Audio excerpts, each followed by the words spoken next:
এবং স্বাধীনতার সার্বভৌমত্ব প্রতিষ্ঠার লক্ষ্যে দীর্ঘ সময় ধরে সংগ্রাম করেছেন।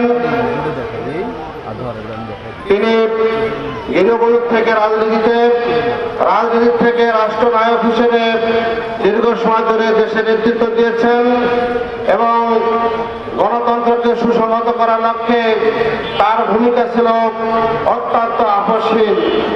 তিনি স্বৈরাচার এবং আধিপত্যবাদের সঙ্গে কখনো আপোষ করেন নাই, এ কারণে তাকে আপসহীন নেত্রী বলা হয়।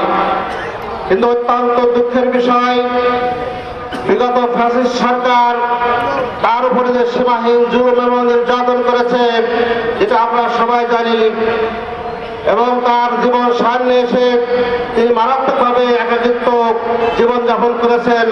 কিন্তু আমরা লক্ষ্য করেছি তার এই শেষ জীবনে এসে তার রুহের তার অসুস্থতার জন্য সারা দেশের মানুষ যেভাবে শ্রদ্ধা চিত্তে তাদের দোয়া করেছে এবং তার প্রতি যে মানুষের ভালোবাসা ছিল, এটা বোঝা যায় আল্লাহ রাব্বুল আলামিন তাকে কত বড় সম্মান দিয়েছেন। সর্বশেষ জানা যায় লক্ষ লক্ষ মানুষের উপস্থিতি এবং বিদেশের বিভিন্ন রাষ্ট্রনায়ক তার উপস্থিতিতে আমরা বুঝতে পারি এবং খালেদা জিয়ার অর্জনটা কতটুকু ছিল। সংগ্রামী ভাইয়েরা, আমি মনে করি বাংলাদেশ জামাত ইসলাম সহ দেশের সকল রাজনৈতিক দল, সকল পেশা এবং শ্রেণীর মানুষ তার বার্তার জন্য দোয়া করেছেন। আজকে আমরা সাধারণ সভা থেকে এই প্রত্যাশা করে আল্লাহ রাব্বুল আলামিন যেন দেশ এবং জাতির জন্য তিনি যে ত্যাগ এবং কুরবানি স্বীকার করেছেন, আল্লাহ রাব্বুল আলামিন তার বিনিময়ে যেন তাকে ক্ষমা করে দেন এবং জান্নাত নসিব করুন। আল্লাহ রাব্বুল আলামিন যেন তার দীর্ঘ জীবনে সংগ্রাম সাধনার মাধ্যমে সংগ্রাম সাধনার জন্য জান্নাত থেকে উচ্চ মাকাম দান করেন। শ্রদ্ধা জ্ঞাপন করি তার জীবনের যে যুদ্ধের ভিতর দিয়ে বাংলাদেশে গণতন্ত্র বারবার পুনঃপ্রতিষ্ঠিত হওয়ার লড়াইকে এগিয়ে নিয়ে গিয়েছে। 24-এর গণঅভ্যুত্থানের মধ্য দিয়ে বাংলাদেশ নতুন করে গণতন্ত্রের দ্বার প্রান্তে, যে গণতন্ত্রের ধারাবাহিকতার লড়াই 52-62-69-এর গণঅভ্যুত্থানের মধ্য দিয়ে মহা মুক্তিযুদ্ধ রচনা, শত আত্মত্যাগ শত রক্তর বিনিময়ে সেই মুক্তিযুদ্ধের মধ্য দিয়ে যে বাংলাদেশ গড়ে ওঠার কথা ছিল, সেই বাংলাদেশ গড়ে ওঠার পথে বারবারই হোঁচট খেয়েছে গণতন্ত্রহীন বৈদেশিক চক্রান্ত, বিভিন্ন রকম স্বৈরাচার ফ্যাসিস্টদের কবলে পড়ে। এর জন্য তার যে লড়াই সংগ্রাম, সেটাকে আমরা শ্রদ্ধা ভরে স্মরণ করি এবং আজ বেগম খালেদা জিয়া শেষ মুহূর্ত অবধি এই দেশের মাটিতেই মৃত্যুবরণ করেছিলেন। 2024 সালের নির্বাচনে বেগম খালেদা জিয়াকে বিদেশে চিকিৎসায় পাঠানোর নাম করে তার দল বিএনপিকে কিন্তু এই নির্বাচনে আনার চেষ্টা করেছিল, কিন্তু বেগম খালেদা জিয়া সেই প্রহসনের নির্বাচন কিন্তু তিনি সেখানে অংশগ্রহণ করেননি। তার সেই আপোষহীনতা, সেটাকে তিনি মূল্যায়ন করেছেন। আমরা তার এই লড়াইকে শ্রদ্ধা জানাই। আমাদের আপসহীন দেশ নেত্রী যখনই বাংলাদেশের কোনো ক্রাইসিস মুহূর্ত তৈরি হয়েছে, উনি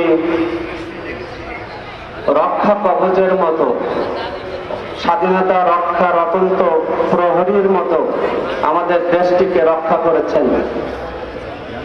ইসলামের পক্ষে, গণতন্ত্রের পক্ষে এবং দেশের স্বাধীনতা রক্ষার প্রশ্নে বারবার উনি আপসহীন থেকেছেন।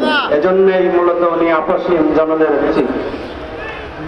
জিনার কথা ছিল, বাংলাদেশের বাইরে আমার কোনো ঠিকানা নাই, আমার ঠিকানা এই 55,000 বর্গ মাইলের ভিতরেই। আজকে সেই মানুষটিকে আমরা হারিয়েছি। আমরা বারবার দেশনেত্রী বেগম খালেদা জিয়াকে আর ফিরে পাবো না।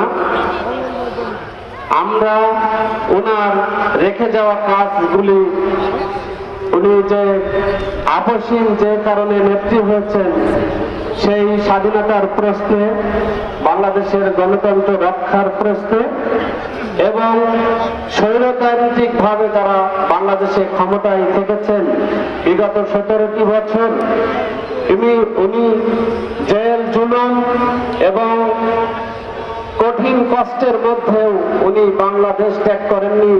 বাংলাদেশ আমরা যখন ছাত্র তখন 80 দশকে পুরোটাই ছিল স্বৈর শাসকের শাসনামল। আমরা 91 থেকে আমরা দেখেছি যে গণতান্ত্রিক ধারায় দেশটা এগোচ্ছে। আমরা দেখেছি দেশের প্রথম মহিলা প্রধানমন্ত্রী ছিলেন উনি। তার মাধ্যমে আমরা দেখেছি অর্থনীতিতে আমাদের নারীদের প্রথম অংশগ্রহণ শুরু হয়েছিল। আমাদের তখন ভ্যাটেরও প্রচলন হয়েছিল, যে ভ্যাট এখন আমাদের অর্থনীতির আমার দেশ গড়ার মূল স্তম্ভ হিসাবে দাঁড়িয়ে আছে। দীর্ঘ ওনার 3টি বার না 15 বছর শাসনামলে আমরা দেখিনি কোনো ব্যাংকে আমাদের গচ্ছিত অর্থ ফেরত প্রদান করা যায়নি। আমরা দেখিনি কোনো শেয়ার মার্কেট নিয়ে কারসাজি। আমরা ওনার সে আদর্শ এবং ধারাবাহিকতা এই জাতীয়তাবাদী দলের মাধ্যমে পুনরুজ্জীবিত হোক, দেশ সামনের দিনে এগিয়ে যাবে সেই কামনায় আপনাকে সবাই ধন্যবাদ জানাচ্ছি। তিনি পার্শ্ববর্তী দেশের আগ্রাসী নীতির সামনে সদা উন্নতশীল ছিলেন। অকুতোভয়ে তিনি সীমান্ত রক্ষাই হোক, বাণিজ্য চুক্তি হোক, ব্যবসা বাণিজ্য হোক, সমমর্যাদার ভিত্তিতে সব জায়গায় প্রতিনিধিত্ব তিনি করেছেন। তিনি জানতেন আমরা দেশ ছোট হতে পারি, কিন্তু আমরা স্বাধীন এবং সার্বভৌমত্বের অধিকারী। আজকে তার এই স্মরণ সভায় দাঁড়িয়ে আমরা মনে করব তার সেই ডাক, যেটি সেটা আমরা অনেকে বুঝি নাই, দেশ বাঁচাও মানুষ বাঁচাও।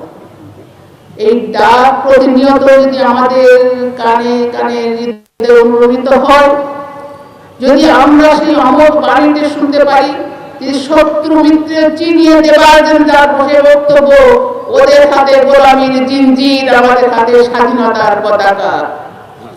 এই যে শত্রু মিত্র চিনিয়ে দেবার যে ক্ষমতা ছিল তার, সেই যদি আমরা ধারণ করতে পারি, যদি দেশের স্বাধীনতা, সার্বভৌমত্ব সুরক্ষায় গণতন্ত্র প্রহরীর মতো দাঁড়িয়ে থাকতে পারি, এই স্বাধীনতার পতাকা উত্তোলন করবার জন্য, গণতন্ত্রকে সুরক্ষিত করবার জন্য, তার যাত্রাকে নিষ্কণ্ঠ করবার জন্য এই দেশ বারবার শহীদের রক্তে সিঞ্চিত হয়েছিল।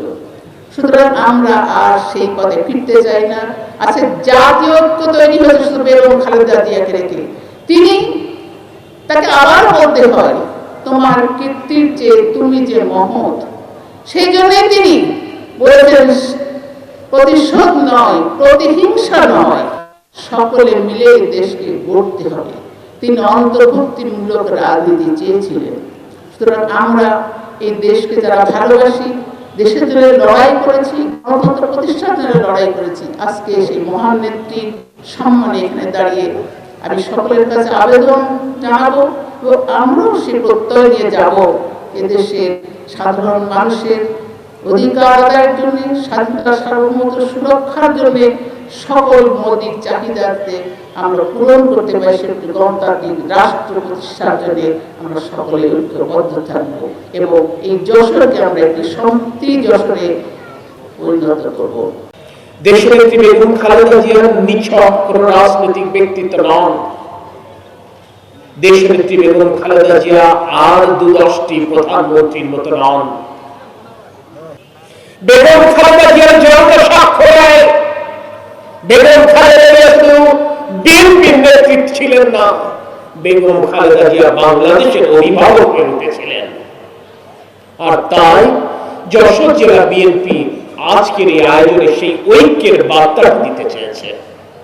এই মঞ্চ এবং মঞ্চের সামনে যারা বসে আছেন তারা বিভিন্ন মত পথের মানুষ, তাদের চিন্তা চেতনা এবং দর্শনের ভিন্নতা রয়েছে, কিন্তু একটি জায়গায় সকলে এক আমরা, সেটি হচ্ছে বেগম খালেদা জিয়ার অবদান এই যশোরের প্রতি, এই বাংলাদেশের প্রতি আমরা সশ্রদ্ধ চিত্তে স্মরণ করি। বাংলাদেশের স্বাধীনতা এবং সার্বভৌমত্বের প্রশ্নে আমি এবং আমরা কোনদিন আপোষ করব না ইনশাআল্লাহ। আমরা অঙ্গীকার করতে চাই, যশোরবাসীকে স্বাক্ষর করে ওয়াদা করতে চাই, গণতন্ত্রের প্রশ্নে আর কোনদিন আপোষ নয় এবং স্বাধীনতা, সার্বভৌমত্ব এবং গণতন্ত্রের পক্ষে উচ্চকণ্ঠ থাকবার মাধ্যমে আমরা আমাদের প্রিয় একটি দেশনেত্রীকে প্রতি পদে প্রতি মুহূর্তে স্মরণ করতে চাই। নতুন এবং ফিরে আসা গ্রাহকদের জন্য নগদে চলছে ক্যাশব্যাক সহ প্রতিদিন হাজারো উপহার জেতার সুযোগ। হবে আশা আর ফেরা, সারপ্রাইজ সেরা।